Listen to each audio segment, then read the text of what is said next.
Philippians 1 to 30. Paul and Timothy, but servant of Jesus Christ. To all the saints of Christ Jesus who are Philippi with the bishop and deacons. Grace to you and peace from God, our Father and Lord Jesus Christ. And I thank my God upon every remembrance of you, always in every prayer of mine. Always in every prayer of mine, making request for you all with joy. For your fellowship with gospel from the first day until now. Being confident of this very thing that he who has begun a good work in you will complete it until the day of Jesus Christ. Just as it is right for me to think this for you all, because I have you all in my heart, inasmuch as both in my case and in defense and confirmation of the gospel, you are all partakers with me of this. For God is my witness, how greatly I long for you all with the affection of Jesus Christ. And this I pray, that your love may abound still more and more in knowledge and all discernment, that you may approve the things that are excellent, that you may be sincere and without offense till the day of Christ, being filled with the fruit of righteousness, which are by Jesus Christ to the glory and praise of God.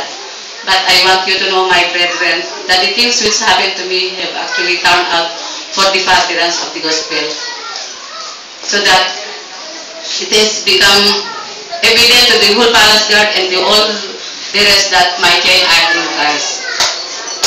And most of the brethren in the Lord are much more bold, and most of the brethren in the Lord, having become confident by my chain, are much more bold to speak without fear.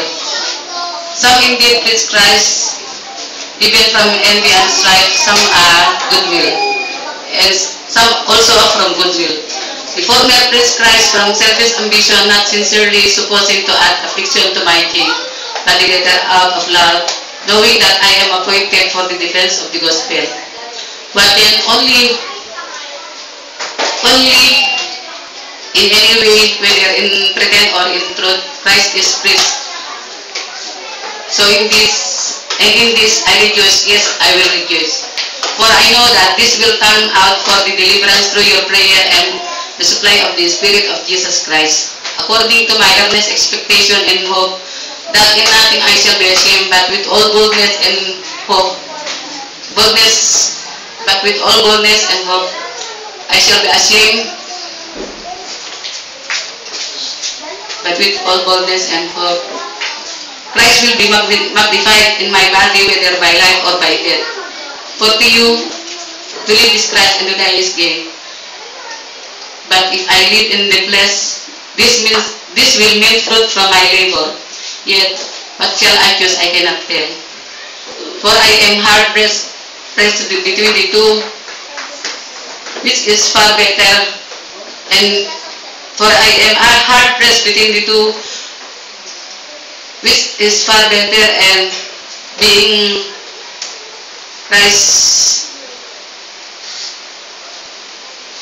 which is far better. Nevertheless, to remain in flesh is more needful for you. Being confident of this, but I know that I shall remain and continue all for your progress and joy of faith, that your rejoicing for me is more abundant by my coming to you again. So let your conduct be worthy of the gospel of Christ, so that you can, whether I come and see you or am absent, I may hear of your affairs, that you stand fast in one spirit, with one mind, striving together for the faith of the gospel, and not in this way terrified by your adversaries, which is to them a proof of perdition, but to you of salvation, and that from God. For to you it has been granted on behalf of Christ, not only to believe in him, but also to suffer for his sake, having the same conflict which you saw in me and now herein is in me. Chapter 2, verse 1 to 11. Therefore, if there is any consolation in Christ, if there is any comfort of love, if any affection, if any fellowship of the Spirit, if any affection and mercy, fulfill my joy by being like-minded, striving. Fulfill my joy by being like-minded, having one accord of one mind. Let nothing be done through selfish ambition or conceit, but in lowliness of mind, let each esteem other better than self. Let each of you look out not only for the interest of others, but not only for your own interest, but also for the interest of others. Let this mind be in you, which was also in Christ Jesus, who being in the form of God did not consider it robbery to be equal with God, but made himself of no reputation, taking a form of a bond servant and coming in the likeness of men. And being found in appearance as a man, he humbled himself and become obedient to the point of death, even in the death of the cross. Therefore, God also has highly exalted him and given him the name which is above every name, and that every knee should, and at the name of Jesus, every knee should bow of those in heaven, and of those on earth, and of those under the earth. That in the name of that